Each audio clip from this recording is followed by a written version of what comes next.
하나님 아버지 너무나 감사합니다.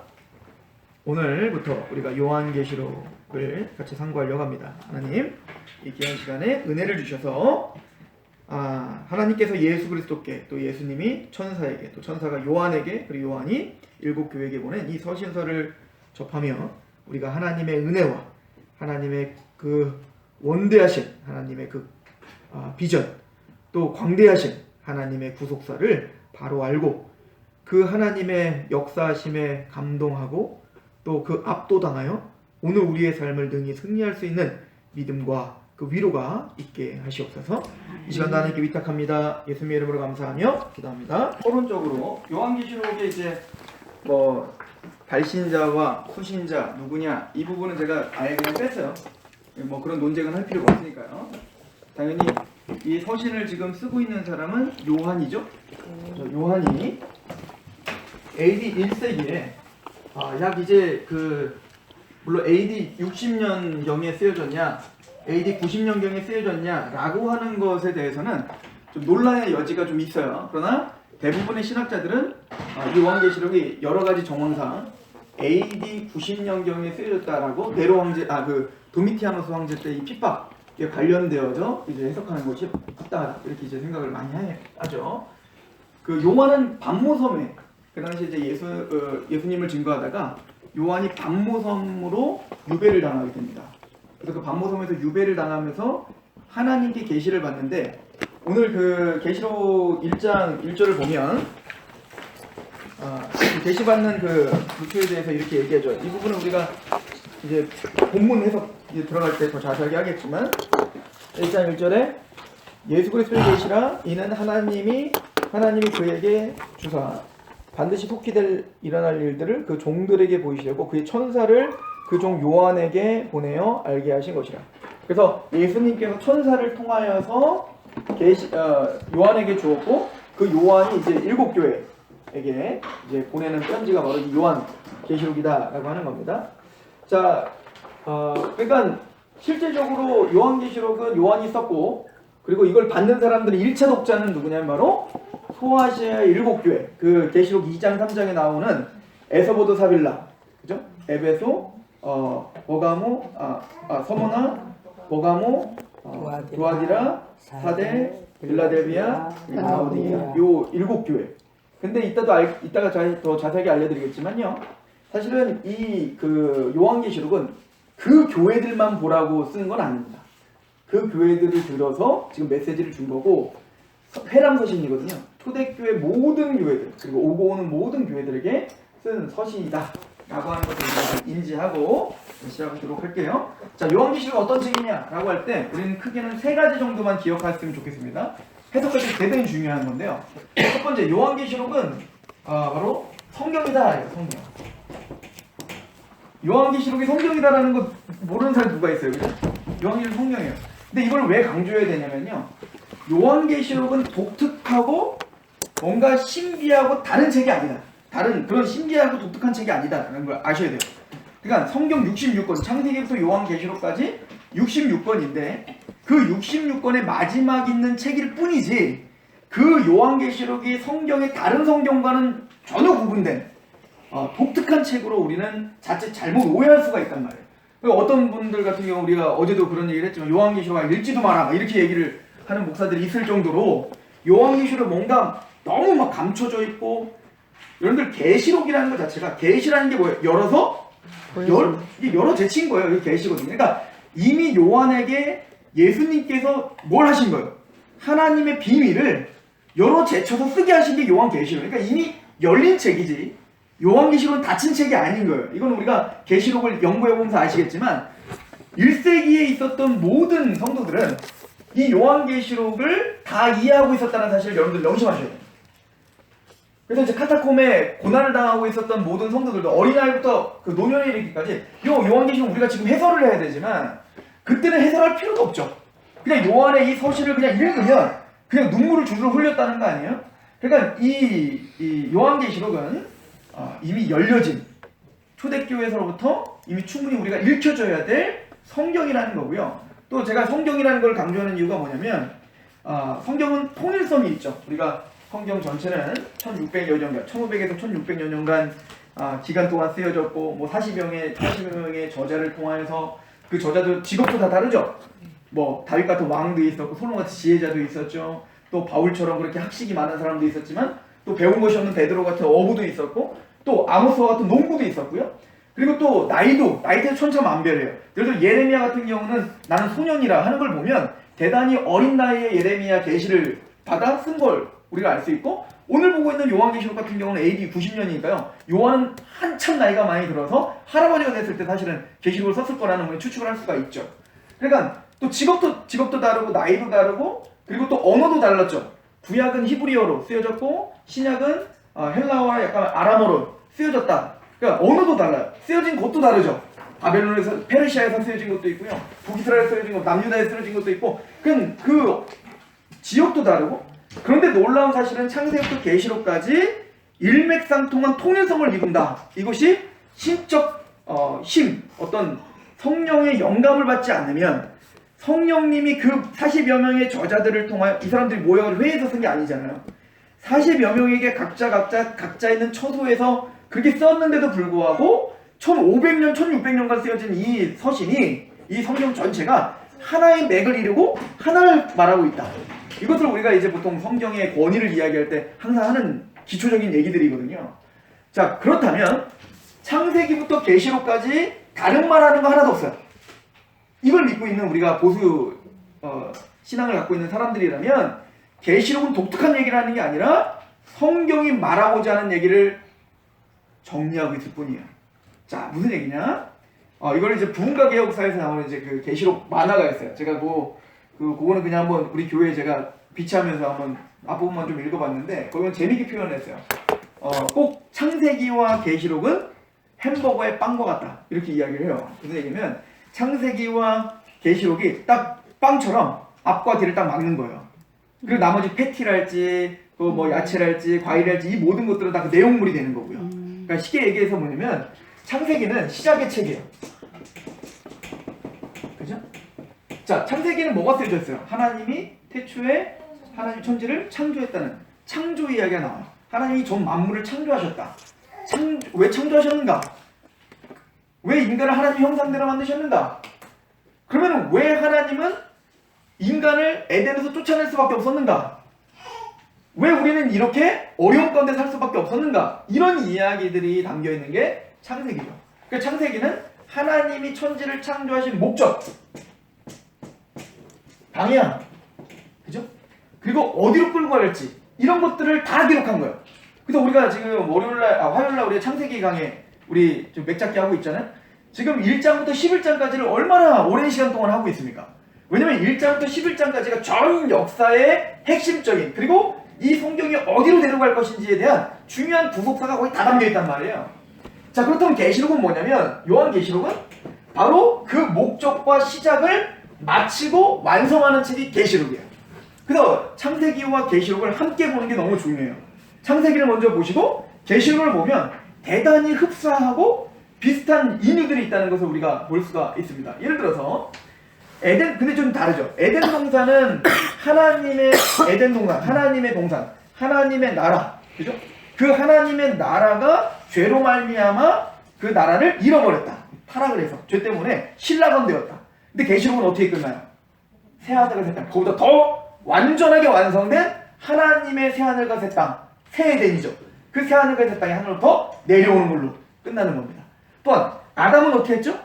벌거벗고 있죠. 그러나 새하늘과 새 땅의 그 14만 4천, 계시록에 나오는 구원받은 14만 4천은 흰옷을 입고 있다. 그리스도와 방불한 영광스러운 옷을 입고 있다. 그러니까 완성되는 것을 보여주고 있는 거예요. 그죠?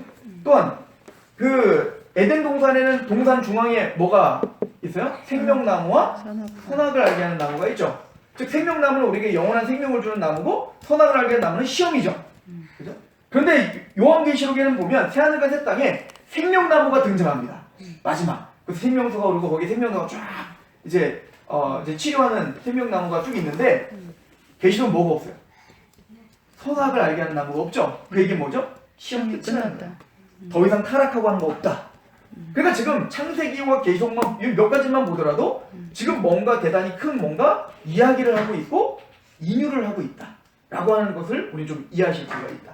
그래서 창세기부터 계시록까지 하나님은 천지를 창조하셨고 그 창조 에덴에서 에덴의 모습과 또 아담의 모습 그리고 타락한 모습. 그런데 보면 그 우리가 아담이 타락한 이후에 예수님으로 말미암아 구원을 받아요. 그럼 우리는 타락하기 전 아담의 모습으로 가는 게 아니야. 그래서 계시록에 나와 있는 14만 4천의 모습은 타락하기 전 아담의 모습으로 가지 않죠. 왜? 손아까도 없잖아요. 그죠? 또 흰옷을 입고 있잖아요. 그 얘기는 뭐냐면 타락하기 전 아담의 모습으로 돌아가는 게 아니라 예수 그리스도로 구원받은 우리는 그리스도의 형상으로 가는 거예요. 그러니까 에덴 동산에 이걸 우리는 뭐라고 얘기했냐면요. 하나님이 천지를 창조하신 것은 완벽하고 완전한 창조죠. 그러나 성숙해야 될 창조입니다. 무슨 얘기냐면 어린아이가 태어났어요. 이 어린아이 태어난 완벽한 인간이죠. 부족한 인간이 아니에요. 그 어린아이는 완벽한 예수님에 의하여 쓰여진 계시인 거예요. 요한계시록은. 그러나 또 목적으로 사용한 뭐죠? 근데 누구를 기록한 거예요? 예수를 기록했다. 그러니까 요한계시록은 예수를 기록한 것이고 창세기부터 여러분들이 잘 알고 있는 그 복음을 증거하는 것이고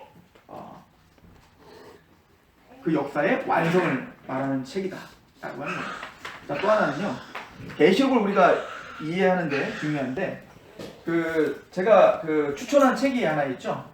호에스리스 교수님이 쓴 책 중에 요한계시록 맥잡기, 우리나라 말로 이제 요한계시록 맥잡기라고 하는 책인데 그 책이 없어서 사야 되는데 그 요한계시록 맥잡기라는 책에 이제 호에스리스 교수가 선물 그런 얘기를 해요. 이분은 거의 뭐 천재로 통하는 교수거든요. 웨스트민스터 신학교의 그 교수님이.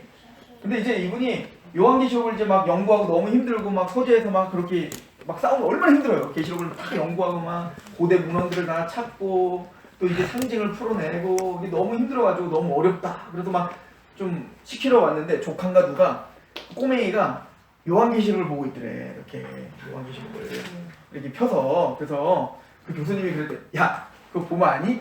그거 이해가 가니? 그랬더니 근데 이거 왜 이해 못해요? 그러더라는 거예요. 야, 그게 뭔 내용이든 예수님이 승리하셨다는데요? 그때 깜짝 놀란 거야. 우리가 너무 복잡하게 생각하는 거구나. 성경이 말하고 있는 건 굉장히 단순한데 성경이 되게 단순한데 우리는 거기 나오는 디테일한 어떤 단어들에 집착한 나머지 계시록이 진짜 말하고자 하는 핵심을 놓쳤구나. 그걸 이제 그 포에트리스 교수가 얘기를 하는데요. 저도 그렇다고 생각을 해요. 그러니까 우리 요한계시록에 나오는 막 일곱 머리 열 뿔은 뭐야? 그 666 베리칩 아니야? 뭐 14만 4천은 뭐지? 일곱 뭐 3년 반 뭐 전 3년 반 후 3년 반 다니엘서를 막 껴들어가고 막 7년 뭐 대환란 이건 뭐지? 1260일은 뭐야? 3년 6개월은 무슨 한때 두때 반때는 뭐야? 막 이런 단어들에 막 집착을 하다 보니까 정작 계시록이 정말 뭘 얘기하는지를 전혀 이해를 못합니다. 근데 계시록이 얘기하는 건 간단합니다. 예수님이 승리하셨다는 거예요. 우리가 이제 계시록을 쭉 연구해보면 아시겠지만요. 1장부터 마지막 장까지 그거를 떠나서 말하진 않아요. 그래서 사실은 이 계시록은요. 두려운 책이 아니라 우리가 진짜 구원받은 사람이라면 진짜 예수 그리스도의 십자가의 은혜를 아는 사람이라면요. 눈물을 흘리며 들어야 될 게 계시록이고요. 계시록을 때 두려운 게 아니라 도전이 되고 힘이 생기고 기쁨이 생겨야 되는 게 바로 계시록의 책인 거예요. 내가 또 넘어지고 쓰러지고 지금 고난 중에 힘듦이 있는데 그 가운데서 하나님 나와 함께하고 있다는 그 놀라운 그 힘이 그 영적인 힘이 생겨야 되는 게 계시록이란 말이에요. 그게 계시록을 잘 이해하고 있는 사람들입니다. 그래서 우리가 성경을 이제 계시록을 이해하면서 이제 조금씩 이야기하게 될 것입니다. 자, 두 번째 이 계시록은 어떤 책인가 할 때 편지다라고 하는 사실을 우리가 서신서다라고 하는 것을 유념하셔야 됩니다. 편지지 뭐, 그죠? 자, 편지라는 사실을 볼 때는 우리가 편지는 저자가 있고 발신자가 있고 후신자가 분명히 있는 책이에요. 그죠? 그래서 우리가 성경을 볼 때 뭐 귀납적 성경 연구 이런 것들 한참 유행했었던 적이 있어요.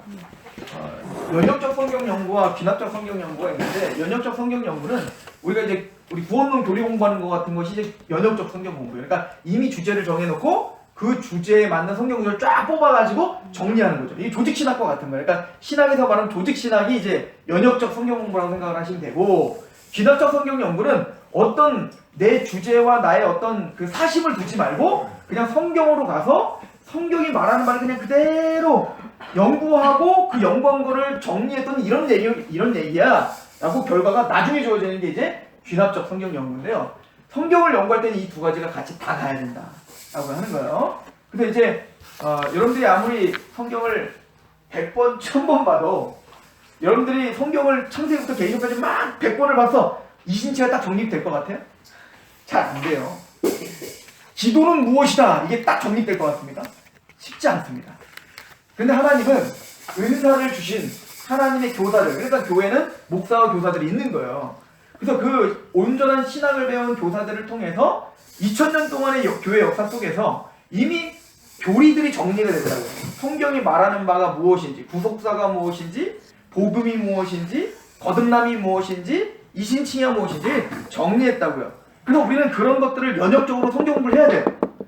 그렇게 보면서 중요한 건 뭐냐면 창세부터 계시록까지 전체적인 맥이 무엇인지를 보는 큰 산이 무엇인지, 산의 맥이 어디로 가고 뭐가 있고 우선 지도를 봐야 될 거 아니에요. 그게 바로 교리 공부인 거예요. 그죠? 그러나 그렇게 봤으면 거기서 끝나면 안 되죠. 산을 알려면 어떻게 해야 돼요? 직접 이제 가방 메고 어떻게 해야 돼요? 산으로 들어가서 산을 정말 이제 분석하며 가야 되겠죠. 이걸 이제 귀납적이라고 하는 겁니다. 그러니까 이건 강해 설교를 할지 성경 맥잡기를 할지 하면서 창세기가 어떤 책인지, 그러면서 창세기를, 그러니까 큰 그 길을 놓치지 말고 창세기와 출애굽기와 레위기와 신명기와 이런 책들을 쭉 연구해 가야 돼요. 자, 그 중에 우리는 서신서라는 얘기를 보면서 서신서라는, 성경은 원저자가 있어요. 그죠? 저자는 한 명이죠. 물론 성령님이죠. 근데 성령님이 예를 들어 요한계시록은 누구를 통해서 쓰신 거예요? 원저자는 누구예요? 당연히 요한이죠. 예수님의 12제자 중에 한 제자였던 요한, 사랑받는 제자였던 요한, 그 요한이 썼어요. 그럼 요한이 누구에게 썼냐? 독자가 누구냐? 독자. 근데 우린 독자가 둘이라는 사실을 잊으시면 안 돼요. 첫 번째, 원독자가 있어요. 원독자라는 건 뭐냐? 우리가 원독자가 아니에요. 요한계시록 사도 요한이 이 계시를 쓸 때 이 편지라는 사실을 기억하셔야 돼요. 편지를 쓸 때는 분명히 누군가를 생각하며 쓰고 있다고요. 근데 참 아쉽게도 물론 우리는 이 계시록이 오늘 우리에게 직접 주는 말씀이라고 믿지만 기본적으로 성경을 연구하실 때는 원독자가 있다는 사실을 잊으시면 안 돼요. 원독자는 여러분들이 아니에요. 불경해 보이십니까? 여러분들이 아니에요. 원독자는 1세기의 요한 사도와 함께 호흡하고 있었던 1세기의 소아시아의 7교회들입니다. 그걸 잊으시면 안 됩니다. 그럼 우리는 뭐예요? 2차 독자입니다. 그러니까 원저자의 상황을 알고 어떤 상황 속에서 원독자의 상황을 알고 어떤 상황 속에서 이 편지를 썼는지 어떤 상황 속에서 이 편지를 받았는지 를 우리는 충분히 이해함으로 두 가지를 다 우리는 견지해서 봐야 되는 거예요. 그러니까 성경에 기록된 것을 문자적으로 그냥 무턱대고 나의 상황에 막 맞추면 안 된다고요.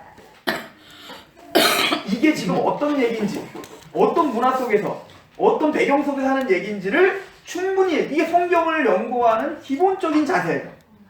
그러니까 여러분들 성경을 딱 사시면 여러분들이 안 보고 있는 게 있어요. 딱 보면 저자와 저작 연대, 기록 장소와 대상, 기록 목적, 핵심어와 및 내용, 뭐 이런 것들이 쭉 써있죠. 좋은 성경상 다 있어요. 이게 왜 있냐면 읽으시라고 있는 거예요. 읽으시라고. 이게 지금 어느 시기에 어떤 상황에서 바울이 왜 썼는지, 누구에 썼는지를 알아야 될 거 아니겠어요. 여러분들 이거는 성경을 이해하는 데 있어서 대단히 큰 파괴력을 갖고 있습니다. 예를 들어서 로마서에 너희들은 양자형을 받았으니 아빠 아버지라 부르짖느니라.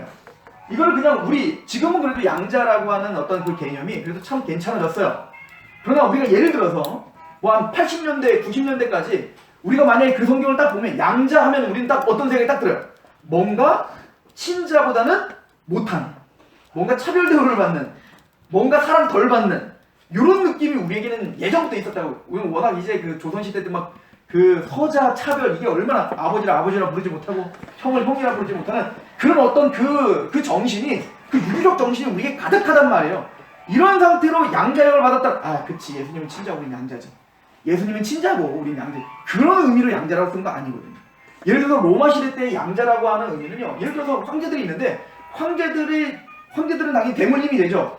근데 많은 유산이 있고 내가 권력이 있는데 이걸 물려줄 아들이 없어. 그럼 반드시 얘네들은 친척을 데려다가는 게 양자를 써요. 양자를 내가 정말 좋아하는 양자를 한 명 사서 그 양자에게 다 뭘 주는 거예요? 유업을 물려주는 게 바로 양자의 의미예요. 그래서 함부로 양자는 정말 권력이 돈 있는 사람들만 양자를 주거든요. 게다가 그 당시엔 로마는요 성적인 타락이 굉장히 극심했던 시대였습니다.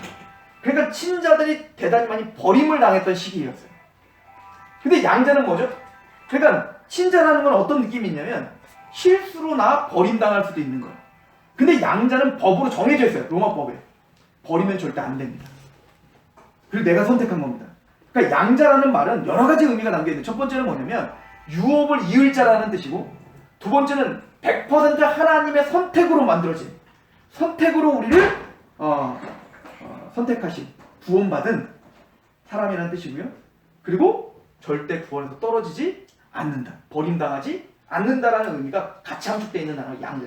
그러니까 초대교회 사람들은 그냥 그 양자를 볼 때 로마법에 의거하여 그렇게 보고 있는 뉘앙스가 있다면 우리는 우리의 어떤 조선 유교적인 시각으로 양자를 본다면 전혀 다른 이야기를 우리는 할 수가 있는 거죠.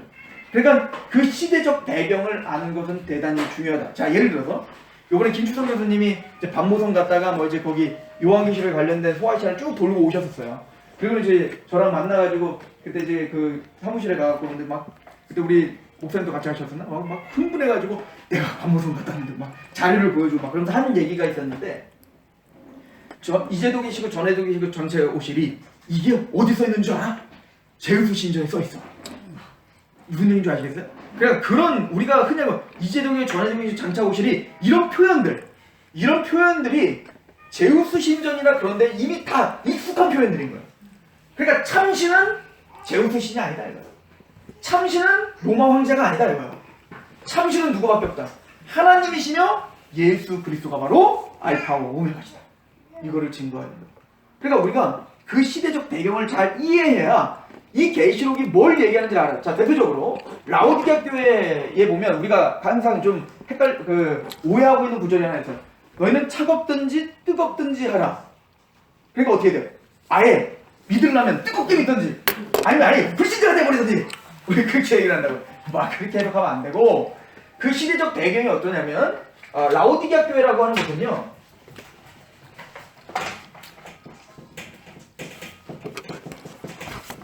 이 라오디게아 교회 위쪽에 약간 언덕 위쪽에는 어떤 도시가 있냐면 히에라폴리스가 있어요. 히에라폴리스가 있고 그리고 라오디게아 있고 그 밑으로 가면 여러분들이 잘 알고 있는 골로새가 있어요. 골로새. 그런데 이 히에라폴리스는 온천 지역입니다. 화산 지역이기 때문에 뜨거운 온천수가 있는 굉장히 유명한 온천 지역입니다. 저는 못 가봤어요. 근데 우리 철민 집사님이 여기를 갔다 왔다는 거 아니에요? 그래서 다들 엄청 자랑하더라고요. 그때 진짜 온천이 있다고 막. 근데 어쨌든 여기 히에라폴리스가 온천 지역이니까요. 약이죠, 약. 그냥 막 거기 황제들이 가서 막 거기 막 치유하고 막 이런 데일 거 아니겠어요? 그런데 이 히에라폴리스에 있는 물이 라오디게아는 물이 나오질 않아요. 그러니까 이 물이 흘러내려와서 라오디게아 교회까지 오면 어떻게 될까요? 물이 식겠죠. 미직지근해지는 겁니다. 그런데 뜨거웠을 때는 약초가 있는 그 물이 불러 내려오면서 물은 미직지근해질 뿐만 아니라 거기에 섞여 있는 좋은 성분들 다 어떻게 될까? 없어지고 거기 뭐가 있어요? 그냥 쌀데기 없는 것들만 가득할 거 아니에요. 그러다 보니까 이 라오디게아 교회까지 오는 그 미직지근한 물은요, 그걸로 세수를 하고 먹지를 못하고요. 세수를 하면 눈병이 많이 걸리는 거예요. 피부병이 걸리고. 그래서 라오디게아 교회 보내는 편지 우리가 나중에 3장을 보시면 아시겠지만 거기 보면 너희의 눈에 안약을 발라라. 그런 얘기 하죠? 왜 그러냐면 라오디게아 교회 그래서 세계 최초의 안약을 만드는 의과대학과 안약을 만드는 공장이 있었던 곳입니다. 게다가 여기는 그 물 갖고 뭐 하겠어? 할 수 있는 게 뭐이겠어요? 그러니까 염색 물을 막 써도 되니까 염색이 발달했던 곳이에요. 그러니까 막대한 불을 축적합니다. 물은 없었지만 의과대학과 안약을 만드는 공장을 비롯하여 염색 이런 것들로 이제 유명한 곳이었기 때문에 무역의 중심지가 되고 막대한 자본을 부자교회가 되는 거예요. 그런데 이 물이 이제 쭉 내려가면 어떻게 될까요? 나쁜 것들이 다 없어지면서 골로새까지 가면 차가운 굉장히 쓸모있는 물이 되는 겁니다. 그래서 예수님이 이제 이 요한 사도를 통해서 너희가 히라폴리에서 뜨거운 온천수와 같던지, 그래서 정말 약으로 쓰임을 받든지, 아니면 골로새처럼 정말 차가운 물이 되어서 정말 시원한 냉수의 역할을 하든지, 너희는 이렇게도 쓰임받지 못하고 저렇게도 쓰임받지 못하고 너희들은 미직지근하여 토해내는 물, 전혀 쓰임받지 못하는 물, 아무것도 정말 하나님 앞에 유익이 되지 않는 물처럼 너희가 그렇게 있구나, 그런 이야기를 하는 거예요. 그러니까 이런 지형적, 또 문화적, 또 사회적 이런 배경을 알면 이 계시록의 책이 얼마나 우리에게 입체적으로 다가오겠냔 말이에요. 그죠? 또 이런 하나 해석을 할 때에 이런 배경과 문화를 알면 그 성경의 진짜 진의를 우리가 파악할 수가 있는 거예요. 그러니까 이제 신학교에 가면, 우리가 신학교에 가면 착각을 하세요. 성도님들은 신학교 가면 막 성경을 냅다 배운다고 생각하시는데 성경을 배우질 않아요. 뭘 배우는 거냐면, 원래 신학교에 가면 성경을 해석할 수 있는 도구들을 배워요. 그죠? 배경을 배우고, 또 헬라어를 배우고, 히브리어를 못해서 문제지 뭐. 하여튼 뭐 그런 것들을 배워서 성경을 잘 해석할 수 있는 실력을 키우는 것이 신학교인 거죠. 그죠? 그 실력을 가지고 이제 여러분들에게 성경 공부를 할 수 있게 하는 거, 이게 이제 신학교가 하는 일이었던 겁니다. 자, 이게 잘 되겠죠? 그래서 우리가 그 요한계시록이 편지라는 사실을 잊지 마시라. 하늘에 뚝 떨어진 책이 아니다. 그 당시 시대적 배경을 갖고 있는 책이다라고 하는 거예요. 그리고 이거 우리에게 또 은혜가 돼요. 저는 이걸 꼭 한번 또 설명하고 가는데요. 자, 왜 그런 거 아니? 우리가 영감을 믿죠. 성경은 성령님의 감동하심에 의하여 쓰임받은 영감받은 책이라는 걸 믿으시죠? 그걸 저도 믿어요. 근데 이제 영감이라고 하는 건 뭐냐면, 영감이라고 할 땐 두 가지 영감을 얘기해요. 하나는 기계적 영감이라는 게 있고, 하나는 유기적 영감이라는 게 있어요.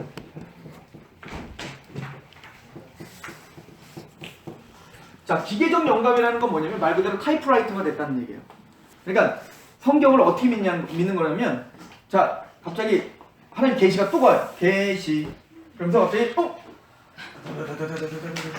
이렇게 썼다고 믿는 게 이제 기계적 영감이에요. 자, 성경에는 그럼 기계적 영감이 있을까? 있죠. 시계명 같은 게 기계적 영감이에요. 그건 뭐 사람의 어떤 생각이나 어떤 마음과 어떤 삶과 이거 상관없이 직접적으로 주시는 기계적 영감이죠. 예를 들어 산상수훈 이런 걸 예수님이 말한 그대로 받아 적어야지 뭐 그거를 내가 막 변형하면 안 되잖아요. 그죠? 그러니까 기계적 영감이 분명히 있기는 해요. 그러나 그런 독특한 그런 것들을 빼놓고 대부분은 성경은 유기적 영감으로 쓰여져 있습니다. 자, 그럼 유기적 영감이라는 건 뭐냐면요. 예를 들어서 베드로를 통해서 베드로 전후서가 쓰여졌는데, 베드로가 자신의 생각과 감정과 문화와 배경과 그런 상관없이 그냥 아무 생각 없이 하나님의 말한 대로 다 직접 썼다. 그거 아니란 말이에요.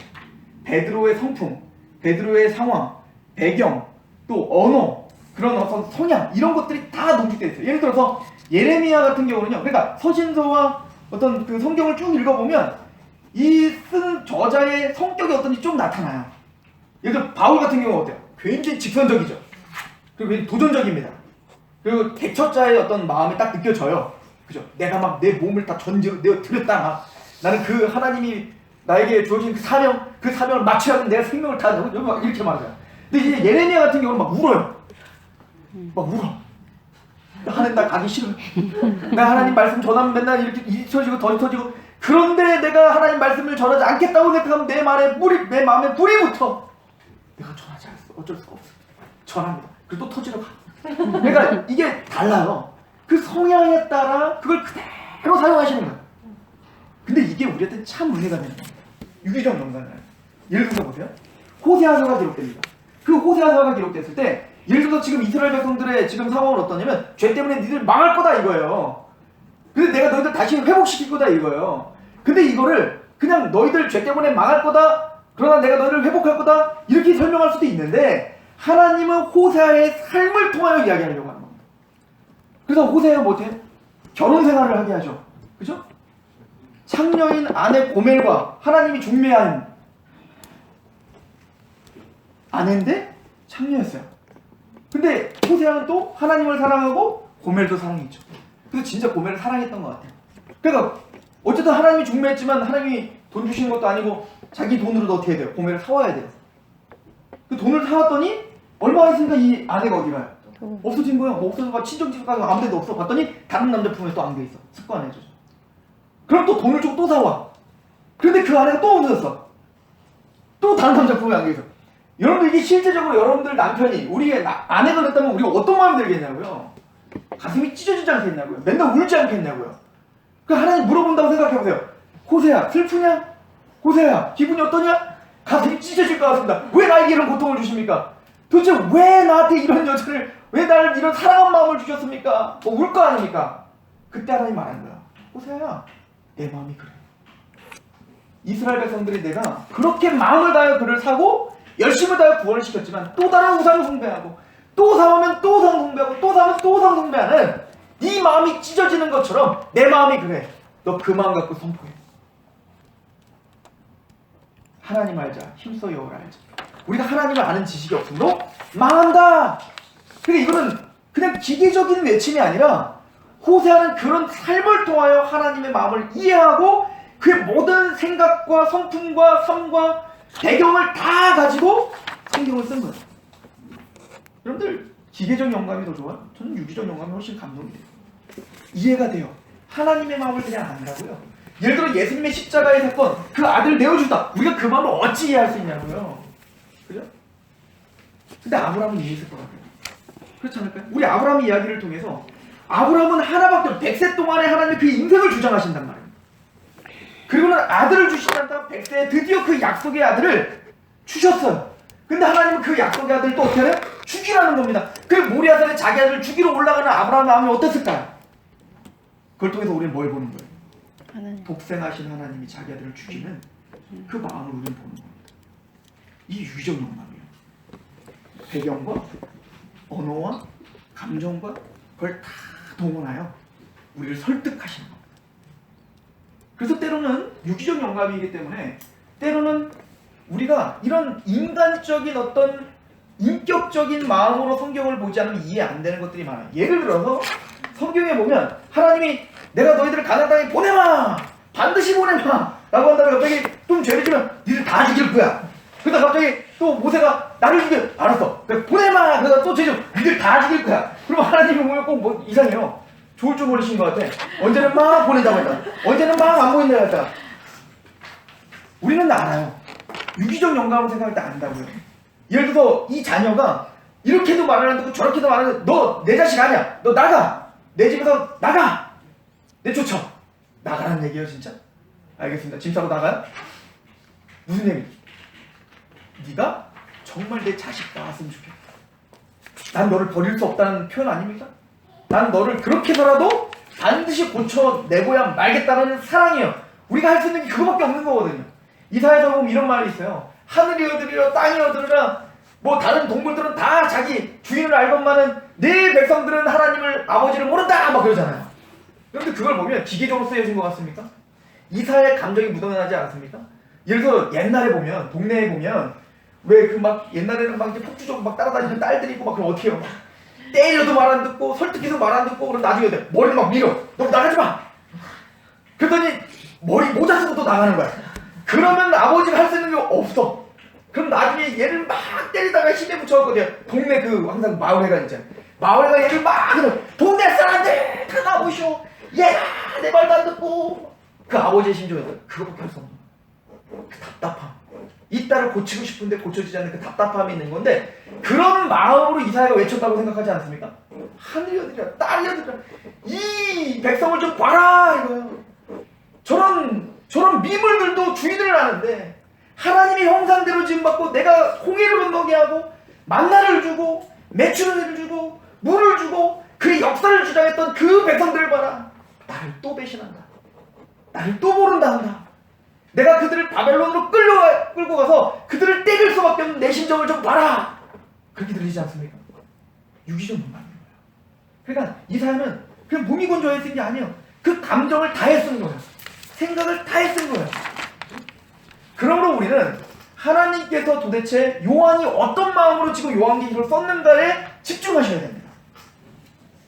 이제 김초영 교수님이 이제 반모섬에 가보니까 거기 갔더니 이제 요한에 대한 전설들도 많고 막 그랬다는데 거기 보면 이제 그런 이제 요한 그 성경에는 없지만 이제 그 여러 가지 이제 전설에 보면 요한 사도가 원래는 이제 그 이 반모섬으로 끌려왔어요. 끌려온 다음에 심각한 노역을 한 거야. 그러니까 우리 생각할 때는 이제 어떻게 생각하세요? 반모섬 하면 저는 이렇게 생각했거든요. 반모섬 하면 그냥 조그만 섬에 외딴 섬에 나 혼자 우리 왜냐면 유배하면 딱 생각나는 게 이제 뭐 단종 생각나잖아요. 그러니까 막 섬에 혼자 그냥 외롭게 그냥 가만히 막 저기 땅이나 이렇게 그게 아니라 그 반모섬은 대단히 큰 섬입니다. 지금도 대단히 많은 주민들이 살고 있는 섬이고요. 그 당시에도 많은 사람들이 거기 있는데 다 죄수들만 있는 곳이죠. 그냥 그런 곳에 간 유배, 먼 반모섬까지 간 그 죄수들은 어떤 사람인가요? 과격하고 잔인하고 이런 사람들이고 완악하고 이런 사람들이 가득한 곳이 바로 반모섬이었던 거예요. 거기서는 뭐 했냐면 채석장이 있어요. 그래서 반모섬에 김소영 교수님이 찍은 사진도 보니까 채석장 모습들이 있더라고요. 근데 그럼 반모섬에서 채석장, 그러니까 힘든 막 노동을 하는 거예요. 근데 요한 사도가 나이가 많잖아요. 그 나이가 많은 요한 사도가 그 고진 어떤 그런 그 노역을 하면서 힘에 부치는 거 얼마나 힘들겠냐고, 얼마나 고단하겠냐고. 그러다가 쓰러지고 또 쓰러지고. 근데 그때 기적이 하나 일어났대요. 뭐냐면 그쪽 반모섬에 다스리고 있었던 그 뭐라 그러죠? 어쨌든 그 지배인 아니 뭐라 그래? 그 관리인 그 사람의 딸인가 누가 아픈 겁니다. 죽을 병에 걸린 거예요. 근데 사도 요한이 어쨌든 하나님의 사람이라는 걸 소문을 들었잖아요. 그래서 사도 요한이 병을 고쳐줬다고 해요. 그래서 사도 요한은 노역에서 빼줬다고 합니다. 그래서 그런 뭐 어떤 동굴에서 이제 계시를 받았다. 뭐 그런 전설이 있다고요. 어쨌든 반모섬은 어떤 곳이냐면 사도 요한은 그냥 낚시하면서 계시 받아갖고 저기 아유 쟤네들은 고생인데 참 불쌍하다 그러면서 계시를 쓴 게 아니라 사도 요한도 함께 고난을 당하고 있는 심한 노역과 정말 죽고 싶은 그냥 하나님 내 생명 걷어가 주세요 라고 하는 마음이 생기지 않았어요. 사도 요한도 사람인데 모세도 나 죽여주세요 했잖아요. 엘리야도 나 죽여주세요 했잖아요. 사도 요한도 그런 어떤 심각한 어떤 하나님 앞에 나를 좀 데려가 주십시오 라고 하지 않았겠습니까? 그때 하나님이 주신 게 요한계시록. 그죠? 하나님이 이 계시록을 통해서 그래서 1장에 어떤 내용이 나오죠? 1장에 보면 예수님에 대한 묘사가 나옵니다. 우리가 자세하게 우리가 할 거지만 뭐 머리는 흰 양털과 같고 그리고 흰 옷을 입었고 금띠를 둘렀고 그 발은 빛난 주석과 같고 또 혀는 검이 양날의 검처럼 나오고 눈은 눈동자는 막 불꽃 같고. 그런데 그 묘사들이 다 어떤 묘사냐면 하나님에 대한 묘사입니다. 다니엘서 이사야서 우리가 나중에 다 찾아볼 테지만 하나님을 묘사할 때 썼던 묘사들입니다. 그러니까 요한계시록의 기록문, 그러니까 예수님을 누구라고 묘사하고 있냐 바로 하나님이신 예수. 그러니까 우리는 생각해보세요. 요한계시록이 소개하는 우리는 예수님 생각하면 딱 떠오르는 게 뭐예요? 십자가, 고난당하시는 예수, 힘없이 죽음당하시는 예수. 그러니까 요한계시록은 물론 그 죽임당하신 어린 양을 강조하지만 그 죽임당하신 어린 양이 지금은 뭐다? 만왕의 왕이요? 만주의 주요? 심판주고 하나님이시다. 이걸 강조한다고요. 왜 이걸 강조해야 될까요? 그럼 고난 중에 너희가 믿고 있는 그분은 전 역사를 주관하고 있는 알파 오메가며 지금 고난 중에 있지만 그 하나님의 지혜와 하나님의 능력 가운데 지금 실수 없이 너희를 인도하고 있는 하나님이시다. 그 예수님이 다시 오실 것이다. 이거를 설명하고 있는 책이다. 그러니까 요한은 그 계시를 통하여 어땠을까요? 위로를 얻었을 거예요. 그 계시를 통하여 뭡니까? 힘을 얻었을 겁니다. 그리고 그 마음을 다해 누구에게 편지를 보낸 거예요? 7교회에게 편지를 보낸 거예요. 그 하나님이 나를 붙잡고 있는 그 하나님이 너희를 붙들고 있다. 내가 믿고 있는 그 예수가 너희의 예수님이시다. 내가 믿고 있는 그 하나님이 너희 하나님이다. 이걸 설명하는 책이 요한계시록입니다.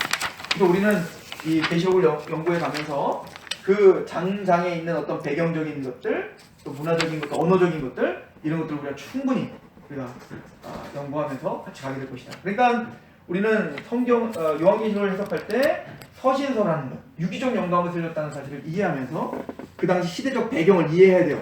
그러니까 예를 들어서 일곱 모이 열불, 용은 뭐지? 땅에서 올라오는 짐승은 뭐지? 바다에서 올라오는 짐승은 뭐지를 너무 신화적으로 생각하지 마시고 그 당시 시대적 배경 가운데 지금 처해 있는 환경 가운데 용은 누구로 비유했을까를 상상해 보라고요. 그럼 오늘날 우리에게 있어서 용은 뭘까? 이렇게 적용하셔야 되는 거예요. 이제 무턱대고 용은 뭐? 666은 뭐? 이렇게 적용하는 게 아니라 그 시대의 666은 도대체 어떤 의미가 있었을까? 1세기 그 성도들에게. 그럼 그 666이 오늘날 우리에게 어떤 의미가 있을까? 이렇게 생각한다면 감히 666을 배치라고 말할 수가 없어요. 그래서 우리가 소신서라는 것, 1세기에 있는 그 교인들에게 말하고 있다는 사실을 염두하시고 계시길 봐야 된다라고 하는 겁니다. 자, 세 번째, 이거 중요합니다. 계시록은 예언서입니다. 그죠? 성경에, 제가 성경에 예언들이 많죠. 예언서가 많죠. 예를 들어서 이사야서, 예레미야서, 뭐 학계에서 이게 다 예언서잖아요. 신약 성경에는 그런 예언서의 형식을 띈 거는 하나밖에 없죠. 뭐 요한계시록. 그래서 이건 예언서예요. 그러니까 예언서라는 얘기는 구약의 예언서의 성격을 잘 이해해야 모두 이해할 수 있다는 얘기인 거예요. 신약의 이 계시록도 잘 이해할 수 있다는 얘기입니다. 그죠? 그런데 또한 그냥 예언서가 아니라 예언적 묵시문학이라고 해요. 자, 문학이라고 하면은 좀 뭔가 영험해 보이지 않잖아요, 그죠? 그러니까 아까도 말했지만 유기적 영감이라는 사실을 이해하셔야 돼요. 예를 들어서 만약에 하나님이 오늘 저에게 계시를 한다 그러면은 무슨 언어로 쓸까요? 당연히 한국어로 쓰겠죠, 한글로, 그죠? 그리고 저는 어쨌든 계시를 쓰는데 여러 가지 방법으로 쓸 거예요. 자, 성경에는 모든 책들마다 장르가 다 있어요. 자, 예를 들어 시편 장르가 뭐예요? 시죠, 뭐 시. 그죠? 근데 시편을 읽는데 신문처럼 읽으면 돼요, 안 돼요? 안 돼요. 예를 들어서 사도행전은 뭐예요? 역사서예요, 역사서. 역사책을 기록하듯 실제적으로 있었던 일들을 기록한 거예요. 그러면 역사를 볼 때 역사를 보는 것처럼, 신문을 보면 신문을 보는 것처럼, 시를 읽으면 시를 읽는 것처럼 봐야 될 거 아니에요. 예를 들어서 이런 시가 있어요. 내 마음은 호수요 라고 했다고 합시다. 시를 썼어요. 그랬더니 이 시를 보면서 내 마음은 호수요를, 마음에 어떻게 호수가 있지? 그럼 거기서 고기 잡을 수 있나? 이런 바보죠. 이렇게 읽는 사람이 어딨냐고. 자, 예를 들어서 문재인 대통령이 어머니가 돌아가셔서 장례를 치렀습니다. 그러면 뭐라고 생각하면 돼요? 뉴스가 났어. 그러면 아, 장례식이구나. 아, 한가 보이는 느낌. 이러면 될 거 아니에요. 근데 문재인 대통령이 장례를 치르는 듯한 그런 마음이 있다는 얘기인가? 어머니는 혹시 이 나라가 어머니 아닌가? 혹시 이 나라가 어머니인데 이 나라가 죽은 건가? 해방했나? 이렇게 되면 뭐예요? 완전 이상한 거예요. 장르를 이상하게 해석하면요, 이상한 해석이 나오는데 성경은 그런 생각들을 안 하시는 것 같아요. 이런 이상한 해석들이 성경에 난무한단 말이에요. 성경도 장르가 있다고요. 그럼 장르에 맞게 해석을 해야 되는 거야. 목마른 사슴이 시냇물을 찾기에 갈급한 같이 상징이죠. 목마른 사슴 누굴 말하는 걸까? 우리 마음을 말하는 거 아니에요? 말씀에 갈급한, 하나님의 갈급한, 그래서 갈급한 심령으로 말씀을 읽고 우리 그렇게 해석해내야죠. 시니까. 이해가세요? 근데 아담이 선악과를 따먹었다. 아, 그럼 따먹었다고 믿으면 돼요. 그리고 따먹고 그 의미가 뭔가를 생각하면 되지. 아담이 선악과를 따먹은 나무는 원래 나무가 아니라 요한복음 15장에 보면 나는 포도나무에 너는 가지니 했으니까 그 나무는 바로 사람이니까, 생명나무는 생명을 가르치는 나무니까 좋은 참목자고, 선악과는 나무는 사람이니까 나무는 바로 선악과를 비진리를 가르치는 나쁜 목자고, 바리새인과 서기관들이고, 그래서 나무를 그 선악과를 따먹은 것은 바로 그 선악과를 사과를 따먹은 게 아니라 바로 비진리를 들은 거야. 이 신천지가 이렇게 얘기하는 거야. 창세기에는 그대로 예를 들어서 빛이 있으라 그러면 빛이 있은 거예요. 정말 그 비유가 아니라 실제적으로 하나님이 빛이 있으라 했더니 빛이 있었던 거예요. 그렇게 해석하시면 돼요. 그리고 그게 무슨 의미인지를 알면 되는 거지. 그걸 다 파괴해버리고 장르를 무시한 채 다 상징으로 풀어버리면 문제가 생기기 시작하는 겁니다. 마태복음에도 보면 내가 비유를 말하노니 그러면서 씨 뿌린 자의 비유는 그럼 비유예요. 맞아요. 씨는 말씀으로 비유하신 거예요. 그런데 예를 들어서 예수님이 오병이 오기 전 베풀어서 그럼 베푼 거야. 그냥 역사적 사실을 기록한 거라고. 이거 초등학교만 나오면 그냥 알아요. 이게 비유인지 이게 역사인지 그냥 안다고요. 근데 우리는 성경은 그냥 영험한 책이라는 그냥 싸잡은 어떤 희한한 생각들이 있어가지고 다 상징을 풀면 그냥 더 영험한 걸로 알아. 말도 안 되는 해석입니다. 성경은 장르가 있습니다. 문맥을 살펴서 그게 문자적인 건지 비유적인 건지 그냥 알아. 그죠? 여러분들 헬라어 성경은요. 헬라어 신약 성경 헬라어로 쓰여졌는데 헬라어에는 세 가지 정도의 그 부분이 있어요. 똑같은 헬라어지만 쓰는 그 문법 체계가 다른 게 있어요. 하나는 귀족들이 쓰는 언어가 있고요. 하나는 철학자가 쓰는 언어. 이건 고급진 언어죠. 그러니까 우리가 잘 쓰지 않는 언어가 쓰여질 수도 있는 거예요. 예를 들어서 우리로 말한다면 예를 들어서 뭐 피고인, 원고 이건 우리가 흔히 쓰는 단어가 아니잖아요. 그럼 법원에서 쓰는 단어지. 근데 그러면 성경은 무슨 단어로 썼을까요? 그럼 고급지고 알기 어려운 단어로 쓴 게 아니라 코인의 헬라어예요. 그럼 시작바닥에 쓰는 헬라어입니다. 그러니까 성경은 그냥 보면 누구나 이해할 수 있게 쓰여진 게 성경입니다. 이미 계시된 겁니다. 그럼 우리는 왜 이게 어려운 거야? 어렵죠. 왜? 배경은 2000년의 시간에 텀이 있고 언어가 다르기 때문에 어려운 것뿐이에요. 이해가세요? 자, 그래서 이 얘기하려고 하는 건데 계시록은 묵시문학이라는 사실을 명심하셔야 돼요. 묵시문학이라는 게 우리에게는 굉장히 생소하죠. 그런데 1세기의 기독교인들, 특히 유대인들에게는요, 묵시문학은 대단히 폭넓게 쓰여졌던 게 이 묵시문학입니다. 그래서 이 묵시문학은요, 계시록만 묵시문학이 아니라 구약의 묵시문학들도 많아요.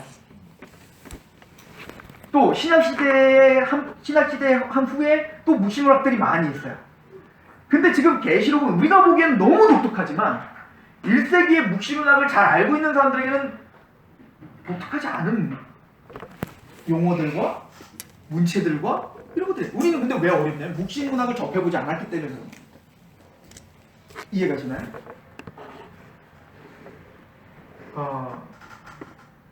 그런 것처럼 이 묵시문학이라는 걸 알아야 되는데요.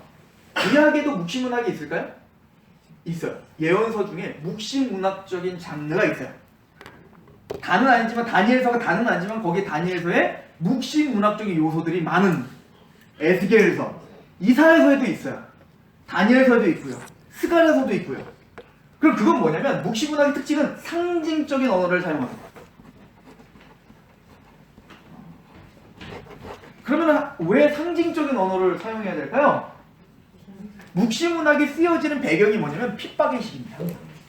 고난의 시기. 압제를 당하고 있는 시기에 묵시문학이 발달해요. 그럼 묵시문학이 발달한 건 뭐냐면 누가 못 보게 해야 돼. 예를 들어 요한계시록이 지금 로마 정권이 그걸 봐서 보자마자 해석해버리면 어떻게 될까요? 죽어버려. 다 잡혀가는 거잖아요. 그래서 로마인들은 못 봐야 돼. 봐도 이게 뭔 말인지 몰라야 돼. 그래서 상징적 언어로 사용하는 거예요. 그러나 그 당시 기독교인들은 다 알고 있는 언어로 사용하는 거예요. 자, 예를 들어서 대표적인 예를 한번 들어볼게요. 성경에 계시록에는 없지만 예를 들어서 왜 자동차 같은 데 보면 이렇게 물고기 자리 이렇게 표시하고 다니는 분들 있죠. 그러면 아 기독교인인가 보다. 우리 알잖아요. 이투스요. 헬라어로 이투스가 물고기라는 뜻이에요. 근데 그 이투스라는 거 이니셜로 해가지고 하면 예수 그리스도는 그리스도고 하나님의 아들 이 얘기를 풀어서 이니셜로 하면 그 얘기거든요. 근데 그걸 약속한 거야. 이게 그런 뜻이다? 라고 약속한 거예요. 그러니까 그 당시에는 예를 들어서 예수를 믿으면 죽임당하니까 딱 봐서 예수 믿어요? 이러면 어떻게 해? 안 믿는 예 잡아가세요 이러면 안 되잖아요.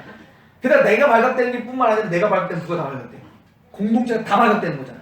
그리고 어떻게 했냐면 이 사람이 진짜 기독교인지 아닌지 어떻게 하냐면 그냥 물고기 자리를 그냥 쑥 내밀어 보는 거예요. 그럼 어떤 사람 뭐요? 이러면 이 사람은 기독교인이 아니야. 근데 이게 쑥 내면 딱 보자마자 눈물을 주르르 흘려. 그럼 이 사람은 누군 거야? 이 의미를 하는 거죠. 예수 그리스도가 누군지를 함께 고백하고 있는 걸 눈물을 통해서 우리는 아는 거예요. 그리고 가는 거예요. 상징에는 엄청난 힘이 있습니다. 심볼. 왜 우리가 구호라는 걸 만들죠? 거기는 힘이 있습니다. 파괴력이 있습니다. 그러니까 요한계시록은 1차적으로 로마의 정권이 보지 못하고 왜? 성경 전체, 계시록 전체가 하는 얘기는 뭐냐면 퀴리오스는 예수밖에 없다. 이걸 말하는 거야. 그 당시에 퀴리오스 누군데? 황제가 이제도 계시고 저는 전체 오실 그분인데 근데 그분은 오직 누구밖에 없다는 거예요. 유일한 퀴리오스는. 게다가 황제가 하나님의 아들이라고 생각했다고요. 근데 그 하나님의 유일하신 아들은 누구밖에 없는 거예요. 예수밖에. 이거 반역입니다. 그러니까 이거를 어떻게 해요? 가릴 수밖에 없죠. 게다가 아까도 말했지만 그 상징, 물고기가 뭐야? 아무것도 아니잖아. 근데 그 상징 하나의 의미를 부여하니까 그 상징 하나를 딱 하면서 함축할 수 있어요. 파괴력이 있어요. 그냥 거기에 모든 게 담겨있어요. 눈물이 나요. 내 마음을 쳐요. 그러니까 가끔은요, 시가 힘이 있는 게 거기 있는 거죠. 그죠? 그냥 막 열 마디로 설명하는 것보다 한 마디로 딱 얘기했을 때 감동이 올 때가 있다고요. 그 예술 작품이에요, 예술 작품. 그죠? 그래서 예를 들어서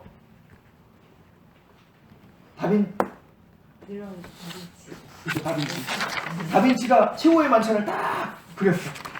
거기에는 다빈치의 어떤 그 정서와 신앙과 그 모든 세계가 담겨 있는 거잖아요. 우리는 봐도 하지만 미술을 아는 사람들은 어때요?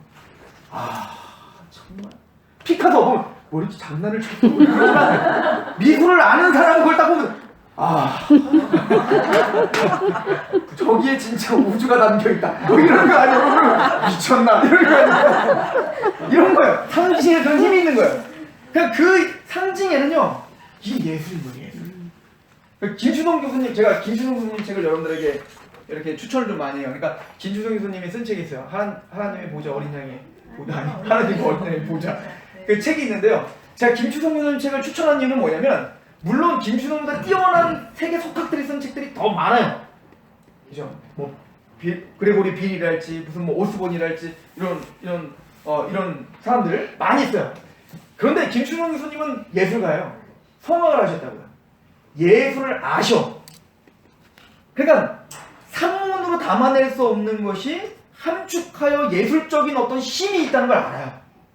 그래서 그 김준홍 교수님의 계시록 강해집이나 이런 걸 보면 그냥 막 이렇게 좀 전율을 느끼는 걸 느끼라고 자꾸 얘기를 해요. 저희도 이제 요한계시록 배울 때 계속 얘기하는 게 계시록 볼 때 분석하려 하지 말고 느낌을 봐라. 예를 들어서 용, 막 일곱 머리 열 뿔, 막 이런 게 보면 지금 뭐를 지금 상징하려고 하는지 그냥 느껴봐라. 근데 맞아요. 우리가 계시록 한번 쫙 영리해서 보지만 그 그림을 그리듯 그냥 교향곡을 듣듯 메시아 막 그 교향곡을 볼 때 막 우리가 상상할 수 없는 그런 것들을 거기 음악에 딱 담아낸 거 있잖아요. 그 웅장한 말입니다.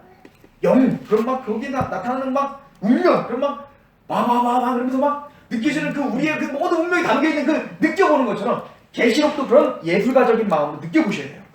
그림을 그려보셔야 돼요. 음료가 나오면 그 막 아름다운 음료가 막 휘황찬란한 것으로 사람들을 유혹하고 있는 모습을 보여야 돼요. 사탄이 그렇게 로마가 그렇게 화려한 도시와 돈과 부와 권력을 갖고 교회를 농락하고 있는 모습을 그냥 그려보셔야 돼요.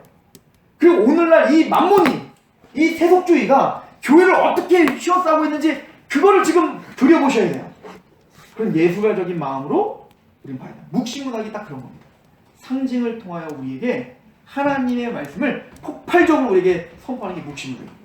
그래서 계시록은 묵시문학이라는 걸 이해하면 계시록은 처음부터 끝까지 일관적으로 상징적 언어로 나열되어 있습니다. 그래서 계시록은 상징적 언어가 풍부한 언어다, 책이다라고 하는 거죠. 그래서 계시록에 나오는 666, 뭐 144,000, 그죠? 1260일, 3년 반 이런 숫자는 특별히 더해요. 이거는 사실은 묵시문학적, 유대적 묵시문학에서는 대단히 중요한 거예요. 이 묵시문학이 어느 한순간 생긴 게 아니고요. 구약에 있어서 역사적인 묵시문학적인 어떤 이런 상징적인 숫자는요 대대적으로 쓰여왔다고요. 예를 들어서 40년 광야, 400년 애굽의 종노릇한 거, 예수님의 40일 금식, 뭘 상징해요? 고난을 상징하죠. 그러니까 그게 폭넓게 사용되고 있는 묵시문학적인 성격의 상징적인 숫자들, 그죠? 144,000, 그리고 천년왕국, 이런 것들이 다 우리는 상징으로 보는 거예요. 그죠? 그리고 거기 나온 여자는 둘로 나눠져요. 교회를 하나님의 신부로서, 또한 로마를 바로 그 교회를 대적하고 있는 음녀로서. 하나님의 교회를 유혹하는 음료로서 또 거룩한 그럼에도 거기에 타협하지 않는 하나님의 복음과 말씀의 증거를 갖고 정결하게 구분되어 있는 시선화선을 교회의 여자를 이렇게 표현하고 있는 그런 상징적 언어가 충만하다.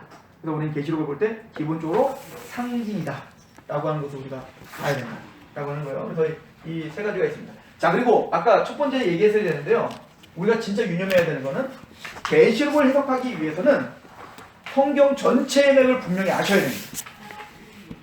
성경 전체를 모르고서는 계시록이 이해가 가지 않습니다. 왜냐? 성경 전체의 완성이기 때문에 그렇죠. 또한 아까도 말했지만 묵시문학적인 성격이죠. 다니엘서, 스가랴서, 이사야서, 요엘서 이런 데서 나오는 언어들이 그대로 어디에 다 차용되냐면 계시록에 차용돼요. 그래서요, 예를 들어서 7머리 10뿔, 14만 4천, 뭐 2감람나무, 7촛대 뭐 이런 얘기들이 나오면 우리는 어렵잖아요. 그럼 이걸 어떻게 해석하냐고요. 왜냐면 계시록은 그게 어떤 뜻인지 해설이 안 달려요. 그러니까 계시록만 냈다 보면 어떻게 되냐면 코에 걸면 코걸이고 귀에 걸면 귀걸이. 내 마음대로 설명해도요 아무렇게나 만들 수 있어요. 그러니까 이단들이 제일 좋아하는 책이 뭐야? 계시록인 거예요. 왜? 내 마음대로 만들어도 아무도 말 못해. 왜? 너도 나도 모르니까. 근데 너도 나도 모르면 안 되는 거예요. 계시록에 나오는 모든 상징적인 언어는요, 요한이 독특하게 만드는 언어가 아닙니다. 다 구약을 채우는 거예요.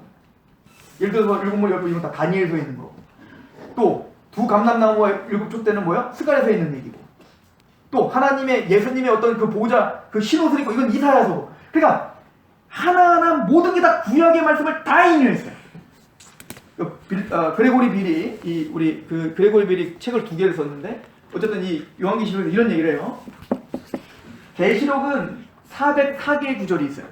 그러니까 1절, 2절, 2절 이게 다 404구절이거든요. 근데 그 404구절 중에 구약 성경을 언급한 게 몇 구절이나 될 것 같아요? 278구절입니다. 단어 훌쩍 넘죠. 그러니까 직접적이고 간접적으로 구약을 언급한 게 278구절이에요. 그러면 바울이 서신 많이 썼잖아요. 그죠? 그 바울 서신 총 다해서 바울이 구약을 언급한 게 몇 구절인 줄 아세요? 200구절. 그러니까 바울이 언급한 전체 바울의 서신에 200구절인데 그거보다도 요한계시록 하나가 구약을 언급한 게 훨씬 많아요. 그 얘기는 무슨 얘기예요? 구약을 모르면 계시록은 이해가 안 된다는 얘기입니다. 자, 예를 들어서 보세요. 뭐 쉬운 예를 들어서 7교회에게 편지를 보면서 너희는 발람의 교훈을 쫓지 마라. 발람을 알아야 알지. 아니, 구약에 나오는 발람 선지자에 대한 스토리를 알아야 지금 발람의 교훈이 뭔지를 알 거 아니에요. 기본적으로 요한계시록을 보고 있는 사람들은 구약을 정통하고 있다는 걸 인지하고 쓴 거예요. 그래서 제가 항상 그런 얘기를 하는데요. 신약에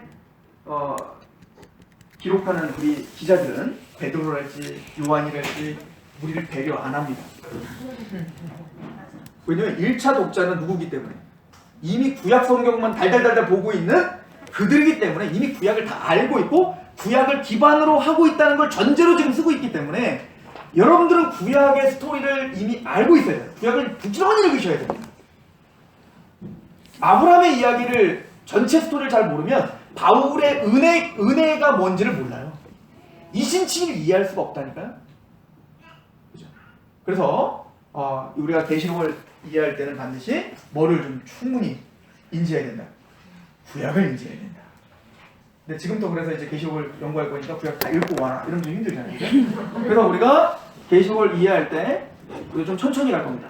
구약을 하나하나 창세기부터 시작해서 우리가 그런 이야기들과 곁들여서 이게 어떤 의미인지 성경 전체에서 이게 지금 성경에 어떤 말씀을 인용하고 있는지에 대해서 샅샅이 조사하면서 자세하게는 할 수 없지만 어쨌든 그것들을 우리가 좀 점검하면서 가도록 하겠습니다. 원래 제가 오늘 그 뒤에 계시록 맥잡기에 해가지고 계시록 1장부터 22장까지 전체가 어떤 내용으로 있는지를 한번 쫙 훑고 끝나려고 했는데 시간이 안 될 것 같아요. 그거는 다음 시간에 하는 걸로 하도록 하겠습니다.